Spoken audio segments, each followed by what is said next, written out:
తాకట్లో ఉన్న మీ బంగారాన్ని విడిపించి ఆ రోజు ఆన్లైన్ రేటుకి కొంటాం. Sharma gold company. అందరికీ నమస్కారం. నా పేరు మాధురి. ఈరోజు మనతో పాటు ఉన్నారు ప్రముఖ జ్యోతిష్య వాస్తు పండితులు బ్రహ్మశ్రీ డాక్టర్ నాయకంటి మల్లికార్జున శర్మ గురువు గారు మనతో పాటు ఉన్నారు. నమస్కారం గురువుగారు. నమస్కారం అమ్మా. గురుగారు, ఇక సింహ రాశి వారికి ఎలా ఉండబోతుందో ఈ మాసంలో తెలియజేస్తారా? తప్పకుండా అమ్మా. ఓం శ్రీ గురుభ్యో నమః. సింహరాశి వాళ్ళకి ఫిబ్రవరి మాసంలో ఏ విధంగా ఉందో ఒకసారి తెలుసుకుందాం.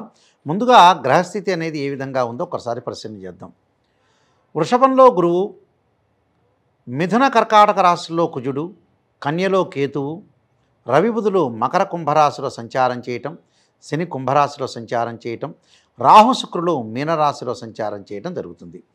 సింహరాశి వాళ్ళకి ఏ విధంగా ఉండబోతుంది? సింహరాశి వాళ్ళకి ఫిబ్రవరి 15 వరకు కూడా కుజుడి యొక్క అనుకూలత అనేది బాగా ఎక్కువగా ఉంటుంది. ఫిబ్రవరి 15వ తారీఖు లోపలే మీరు ఏదైనా సరే రియల్ ఎస్టేట్ కానీ, కన్స్ట్రక్షన్స్ కానీ, భూములు అమ్మటం కానీ, కొనటం కానీ, ఇళ్ళు కట్టించటం కానీ, ఇళ్ళు అమ్మటం కానీ, భూ వివాదాలు కానీ, కోర్టు సమస్యలు కానీ ఈ ఫిబ్రవరి 15 లోపల మీరు పరిష్కారం చేసుకోవటం చాలా మంచిది, ఉత్తమం అని కూడా చెప్పుకోవచ్చు. అన్నదమ్ముల మధ్యలో కొంత సఖ్యత అనేది ఫిబ్రవరి 15 వరకు కూడా బాగా పెరుగుతుంది. అలానే దాన్నే మీరు కంటిన్యూ చేయటం అనేది చాలా మంచిది. అలానే ఇళ్ళు కొనుగోలు చేయటం కానీ, ఇంటి మీద కన్స్ట్రక్షన్ చేయటం కానీ, భూముల విషయంలో కానీ ఇలాంటి విషయాల్లో ఫిబ్రవరి 15 వరకు చాలా బాగుంటుంది. ఫిబ్రవరి 15 తర్వాత ఈ రాశి వాళ్ళకు వచ్చేటప్పటికల్లా 12వ స్థానంలో కుజుడి యొక్క సంచారం వల్ల వాహనాల మీద వెళ్ళేటప్పుడు కొద్దిగా జాగ్రత్తగా ఉండాలి. ఆరోగ్యపరంగా ఏ విధంగా ఉండబోతుంది? ఆరోగ్యంలో ఏమైనా మార్పులు జరుగుతున్నాయా? స్కిన్ సంబంధించిన ఎలర్జీస్ కానీ, లేకపోతే దీర్ఘకాలిక వ్యాధులు అంటే బీపీ, షుగర్ లాంటివి ఏమైనా పెరుగుతున్నాయా అనేది కొద్దిగా ఒక టెస్ట్ చేసుకోవటం చాలా మంచిది. అంటే కుజుడి యొక్క ప్రభావం వల్ల బీపీ బాగా పెరిగే అవకాశం ఎక్కువ ఉంటుంది. అంటే మీరు ఎలాంటి ఆందోళన చెందకుండా ప్రతి విషయాన్ని కూడా కొద్దిగా మిశ్రమంగా తీసుకోండి. అంటే లైట్గా తీసుకోమంటే నెగ్లెక్ట్ చేయమని కాదు, మిశ్రమంగా తీసుకొని దానికి సంబంధించిన మనుషులను పెట్టుకొని ముందుకు వెళ్ళటం చాలా మంచిది. ఎందుకంటే స్కిన్ ఎలర్జీలు కానీ, బట్ బీపీ పెరగటం కానీ, అలానే ఫ్యాట్ కంటెంట్స్ పెరగటం కానీ కొంచెం తగ్గించుకోండి. ప్రమాదాలు కూడా జరగకుండా ఓవర్ కాన్ఫిడెన్స్లో వెళ్లకుండా ఉండటం చాలా మంచిది. అంటే కుజుడి యొక్క ప్రభావం అలా ఉంది ఫిబ్రవరి 15 తర్వాతనే, ఆఫ్టర్ ఫిబ్రవరి 15. మిగతా గ్రహాలు మనం చూసుకునేటట్టయితే ఇక్కడ గురువు యొక్క బలం అనేది బాగుంది. గురువు వీళ్ళకి వచ్చేటప్పుడు దశమ స్థానంలో సంచారం చేస్తాడు. దశమ స్థానంలో గురువు చెడ్డవాడు కాదు, మిశ్రమ ఫలితాలు ఉంటుంది. ఆర్థిక పరంగా ఆదాయం అనేది బాగా పెరుగుతుంది. ఆర్థిక పరంగా ఏదైతే ప్రణాళికాబద్ధంగా ప్రణాళికను అనుసరించి నేను ముందుకు వెళ్ళాలి, ఒక ఆలోచన, ఒక మార్గం అనేది మీకు తట్టే అవకాశం బాగా ఎక్కువ ఉంటుంది. అంటే ఒక మనిషికి ఒక ఆలోచన ఏర్పడాలంటే ఏదో రకమైన గ్రహం యొక్క ప్రభావం అనేది వాళ్ళకి పనిచేయాలి. అక్కడ గురువు యొక్క ప్రభావం అనేది దశమ స్థానంలో గురువు యొక్క సంచారం వల్ల ఆర్థిక పరంగా పుంజుకుంటారు. అలానే ప్రణాళికాబద్ధంగా 2-3 వ్యాపారాలు, 2-3 ఉద్యోగాలు, ప్రయత్నాలు ఎక్కువగా చేయటం, ఆ ప్రయత్నాల్లో వీళ్ళు సఫలీకృతం అయ్యే అవకాశాలు ఎక్కువ ఉంటాయి. అంటే విజయవంతం అయ్యే అవకాశాలు ఎక్కువగా ఉంటాయి.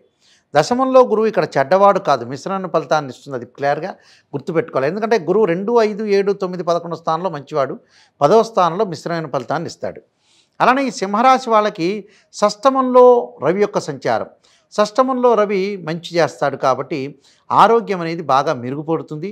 ఆరోగ్యంతో పాటు ఏదైతే వ్యాధులు ఉంటాయో అవి వచ్చినా కూడా వీళ్ళకి ఎఫెక్ట్ చేయకుండా ఉండే అవకాశం ఒకటి ఉంటుంది. అలానే ఉద్యోగపరంగా అనుకూలంగా ఉండటం, తోటి కొలీగ్స్ వీళ్ళకి సహకరించే అవకాశాలు ఎక్కువగా ఉంటాయి. ప్రతి దానిలో కూడా విజయం సాధించే అవకాశం బాగా ఎక్కువగా ఉంటుంది. అలానే 6వ స్థానంలో బుధుడు కూడా వ్యాపార రీత్యా కూడా అందరూ కూడా సహకరించే అవకాశం ఉంటుంది. అలానే వీళ్ళు అందరివాడుగా బతికే అవకాశాలు ఎక్కువ ఉంటాయి. కాబట్టి బుధుడు వల్ల జ్ఞానం పెరుగుతుంది, ప్రణాళిక పెరుగుతుంది, ఉత్సాహం పెరుగుతుంది, ఆలోచనలు బాగా పెరుగుతాయి, చెయ్యాలని ఒక మనసులో యొక్క భావన కూడా బాగా పెరుగుతుంది. ఆ భావన వల్ల కూడా వీళ్ళు మంచి చేసే అవకాశాలు ఎక్కువ ఉంటాయి బుధుడి వల్ల. కాబట్టి బుధుడి యొక్క ప్రభావం అనేది, బుధుడు వ్యాపార కారకుడు అంటారు. అంటే మెర్క్యూరీ ప్లానెట్ ఏమిటంటే రిప్రజెంటివ్ చేసేది బిజినెస్. ఈ బిజినెస్ ఒకటి. బుధుడు బుద్ధి కారకుడు అంటాడు. అంటే బుద్ధి బలం బాగా పెరుగుతుంటుంది. ఎక్కడ తప్పు చేస్తున్నామో, ఎక్కడ ఒప్పు చేస్తున్నామో దాన్ని సరిదిద్దుకునే ప్రయత్నం చేస్తారు ఈ నెలలో. కాబట్టి 6వ స్థానంలో బుధుడు ఉంటే భాగస్వామ్య వ్యాపారం, పార్ట్నర్షిప్ సంబంధించిన వ్యాపారం బాగా కలిసి వస్తుంది. నూతన వ్యాపారాలు చేస్తారు, ఫ్రాంచైజ్ పెట్టుకునే అవకాశాలు ఎక్కువ ఉంటాయి.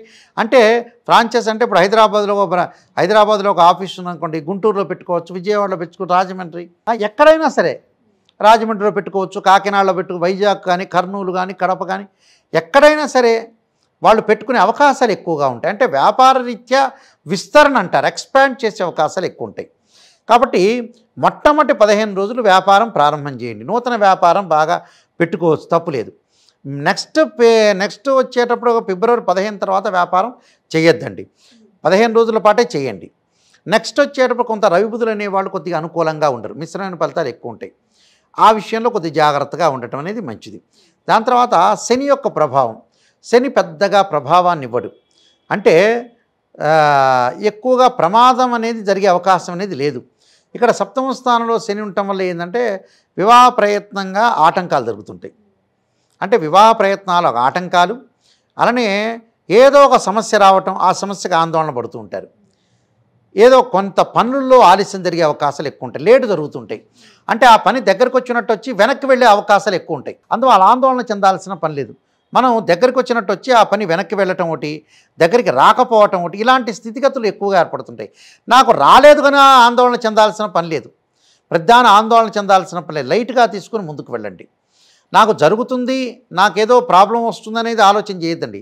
7వ శని అనేవాడు ఏం చేస్తాడంటే లేటు చేస్తుంటారు పనులలో. అంటే ఒకరోజు జరగాల్సిన 2 రోజులు పోస్ట్ పోన్ చేస్తాడు. అందువల్ల ఆందోళన చెందాల్సిన పని లేదు. దాని తర్వాత 8వ స్థానంలో శుక్రుడి యొక్క సంచారం. 8వ స్థానంలో శుక్రుడి యొక్క సంచారం వల్ల శుక్రుడు 8వ స్థానంలో కూడా మంచివాడే గోచారీత్యం. అంటే వివాహ సంబంధాలు, సుఖాన్ని అనుభవించడం, భోగాన్ని అనుభవించడం, తిరగటం ఒకటి, కొంత వ్యసన ప్రభావం కూడా ఎక్కువ అయ్యే అవకాశాలు ఎక్కువ ఉంటాయి. అందువల్ల ఆ వ్యసనాన్ని కొంత తగ్గించుకోండి. వ్యసనం అనేది ప్రభావం లేకుండా కొంత జాగ్రత్తగా ఉండండి. ఒక స్త్రీలకు వచ్చేటప్పటికల్లా కొద్దిగా ఆందోళన చెందుతూ ఉంటారు. అంటే రోడ్ మ్యాప్ అని కన్ఫ్యూజ్ జరుగుతుంటుంది. అంటే నేను ఉద్యోగం చేయాలా లేకపోతే బిజినెస్ పెట్టాలా అనేది ఆందోళన చెందుతుంటారు. కాబట్టి మీ జన్మజాతకాన్ని బట్టి అనుసరించి ఉద్యోగాన్ని, వ్యాపారాన్ని నిర్ణయం చేసుకోవాలి. ఆందోళన చెందాల్సిన పని లేదు, మానసికంగా ఆందోళన చెందాల్సిన పని లేదు. అయితే ఏంటంటే వ్యసనాలకు బానిస కాకుండా చూసుకోవాలి వీళ్ళు, ఈ రాశి వాళ్ళు. అనవసరంగా వేరే వాళ్ళతోటి వెళ్ళటం, మాట్లాడటం, కలవటం ఇలాంటి సందర్భాలు తగ్గించుకోవాలి. ఎవరితో అయినా సరే కొంత జాగ్రత్తగా ఉండి, అది కాలనీలో అనుకోవచ్చు, లేకపోతే మన చుట్టాల్లో అనుకోవచ్చు, బయట వాళ్ళతో మితంగా ఉండాలి. అంటే బంధువులతోటి కొంత గొడవలు జరిగే అవకాశాలు ఎక్కువ ఉంటాయి. అంటే బంధువులతోటి, మిత్రులతోటి కొంత వైర ప్రభావం ఎక్కువగా ఉంటుంది. ఆ వైర ప్రభావం లేకుండా చూసుకోవటం మంచిది. అంటే కొన్ని గ్రహాల యొక్క కలయిక వల్ల, అంటే కుజుడి యొక్క ప్రభావం వల్ల, రవి యొక్క ప్రభావం వల్ల, రాహు యొక్క ప్రభావం వల్ల మిత్రులతోటి, బంధువులతో సంబంధ బాంధవ్యాలు తగ్గించుకొని ముందుకు వెళ్ళాలి. అంటే తగ్గించుకోవటం అంటే ఏంటంటే మితంగా ఉండాలి, అంటే మితభాష ఉండాలి. గ్రాస్పింగ్ పవర్ ఉంది కదా అని మనం మాట్లాడామంటే తొందరగా మాటలు వస్తాయి. అది పొలిటికల్ లీడర్ అనుకోవచ్చు, ఒక సినిమా యాక్టర్ అనుకోవచ్చు, సామాన్యుడు అనుకోవచ్చు, ఎవరైనా మాలాంటి వేదాంతం చెప్పే వ్యక్తులు అనుకోవచ్చు, ఎవరైనా సరే ఎనీ పర్సన్ మాట్లాడే వాళ్ళకి అలాంటి విషయాల్లోనే తొందరగా పొరపాటు జరుగుతుంటుంది బై మిస్టేక్. అందువల్ల గ్రాస్పింగ్ పవర్ ఉంది కదా అని ఎక్కువగా మాట్లాడకుండా ఎదుటివాడిని అంచనా వేసి మాట్లాడండి, అప్పుడు బాగుంటుంది. ఎందుకంటే వాళ్ళ వల్ల గొడవలు జరుగుతాయి. బంధువులతోటి, మిత్రులతోటి, నేను ఇందాక చెప్పినట్టుగా స్నేహితులతోటి కానీ, బంధువులు, రిలేటివ్స్తో కానీ గొడవలు జరిగే సందర్భం ఎక్కువ ఉంటుంది. ఆ గొడవలు జరగకుండా చూసుకోండి. అంటే ప్రతిదానికి కూడా మనం కొంత ఆలోచన చేసి ముందుకు వెళ్ళాలి. ఈ స్థితిలో ఈ గ్రహస్థితి అనేది ఇలా ఉంది కాబట్టి ఇవన్నీ కూడా సూచనలు. ఎందుకు చెబుతున్నా రాశిఫలాలు? ఈ నెలలో ఈ రాశి వాళ్ళు ఈ విధంగా ఉండాలి, ఈ విధంగా ఈ క్యారెక్టర్ను మలుచుకోవాలి అంటే ఏంది, ఒకటి చెప్పటం కాదు, ఇలా జరిగింది కాబట్టి, గ్రహ ప్రభావం ఇలా ఉంది కాబట్టి చెడు జరగకుండా రక్షించుకోవటం. మనం ఆత్మరక్షణ అంటారు చూసారా, మనం ఆత్మరక్షణ చేసుకొని ఈ నెలలో ఈ విధంగా ఉంది, మనం చేసే పనిలో ప్రాబ్లమ్స్ క్రియేట్ చేసుకుండా చూసుకోవాలి. దానికి కొంత జాగ్రత్త పడి ముందుకెళ్తే వాళ్ళకి మంచి జరిగే అవకాశం ఉంటుంది. విద్యార్థులకు కూడా కొంత చదువు మీద శ్రద్ధ పెట్టాలి. వేరే వ్యాపకాలను పక్కన తగ్గించుకొని ముందుకు వెళ్ళాలి. వీళ్ళు బంగారు ఆభరణాలు, దుస్తులు కొనుగోలు చేసే అవకాశం ఉంటే ఆటోమొబైల్ రంగం వాళ్ళకు కూడా అనుకూలంగా ఉండే అవకాశాలు ఎక్కువ ఉంటాయి. కాబట్టి వీళ్ళందరికీ కూడా బాగుంటుంది. కొన్ని పరిహారాలు చేసుకొని ముందుకు వెళ్ళాలమ్మా. ఏ పరిహారాలు చేసుకోవాలంటారు వీళ్ళు తప్పకుండా పరిహారాలు చేసుకోవాల్సింది ఏమిటి అని అంటే లలితా సహస్రనామ పారాయణం చేసుకోవాలి ఇంట్లో, అదొకటి. తర్వాత రుద్రుణ్ణి ఆరాధన చేయాలి, శివుణ్ణి ఆరాధన చేయాలి. తత్పురుషా విద్యే మహాదేవాయ ధీమే తన్నో రుద్ర ప్రచోదయాత్ అనే మంత్రాన్ని చక్కగా చదువుకోవాలి. అలానే 2 జంట సర్పాలను దానం చేయాలి. అంటే 2 జంట సర్పాలను మంగళవారం రోజున సర్ప పూజ అనేది చేయాలి. అంటే సుబ్రహ్మణ్య స్వామి యొక్క ఆరాధన చేసి 2 జంట సర్పాలని ఆ రోజున బ్రాహ్మడికి దానం చేయటం, కందులు దానం చేయటం వల్ల కూడా, కందులు ఉలవలు దానం చేయాలి. చేయటం వల్ల కూడా వీళ్ళకి మంచి జరిగే అవకాశం ఖచ్చితంగా అంటే ఉంటుంది. జంట సర్పాలు అన్నారు కదా, అదేనా రాగితోటి రాగిది ఒకటి, వెండిది, లేదా 2 రాగివి, లేదా 2 వెండిది, ఒక రాగి ఒక వెండి, అలా చేసుకోవచ్చు. అలా చేసుకుని జంట సర్పాలను దానం చేస్తే వాళ్ళ కుజుడి యొక్క కేతు యొక్క ప్రభావం తగ్గే అవకాశం ఖచ్చితంగా ఉంటుందమ్మా. ఓకే గురువు గారు, సింహరాశి వారు ఎలాంటి జాగ్రత్తలు తీసుకోవాలన్న విషయాలు తెలియజేసినందుకు ధన్యవాదాలు. నమస్కారం. చూసారు కదా, సింహరాశి వారికి ఈ మాసం ఎలా ఉండబోతుంది, తీసుకోవాల్సిన జాగ్రత్తలు ఏంటి అన్న విషయాలు తెలుసుకున్నాం కదా. వచ్చే ఎపిసోడ్లో కన్యా రాశి వారికి ఎలా ఉండబోతుందో తెలుసుకుందాం. అంతవరకు సెలవు, నమస్తే.